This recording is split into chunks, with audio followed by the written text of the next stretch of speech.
took 3 years of high school Spanish, and then it's mainly been on the job in New Mexico and here. I've learned most of my Spanish that way. So nowadays, when I see a patient that speaks only Spanish, I don't need an interpreter. I can go in on my own and see the patient, and I don't have to take a medical assistant or a nurse away from seeing other patients. So it sort of speeds up our clinics and speeds up the whole process of seeing patients. But I get by very well, especially with the work I do and talking to patients about their conditions and things like that. Okay, last week I took a kidney stone out of a patient, and at the end of the procedure, I went in to talk to him in the recovery room, and I bent my head down to talk to him, and I explained completely in Spanish about how he had a stent between his bladder and the kidney, and I was going to take that out in a couple days in the office.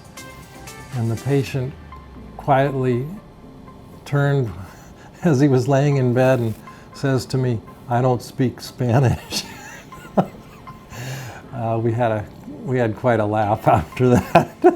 Somehow I just assumed that he speaks Spanish, so I launched into a big description of what I'd done. Anyway, it was pretty cute. What percentage would you say of your patients are non-English speaking? Close to or over 50%. We have a large Spanish-speaking population here in Watsonville, and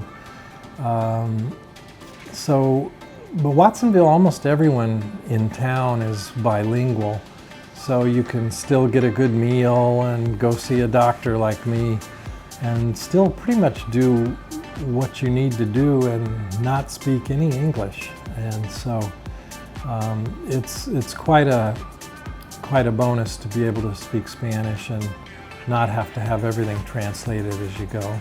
When I walk in a room with a new patient, I just say "Buenos dias," and it really breaks the ice. As soon as I say that, I can see them relax and think to themselves, "Oh, good, I can talk to this guy and tell him about my condition or what my problem is, and not have to worry about it being lost in translation and going through a third party." So I can see them just kind of relax. As soon as you say something like that to them, they warm up right away. It speeds up how I can see patients. I don't have to wait for a nurse. Oftentimes they'll be doing something else and they'll have to wait for a medical assistant or a nurse to help them translate, and so it kind of slows down the process of seeing people here in the office.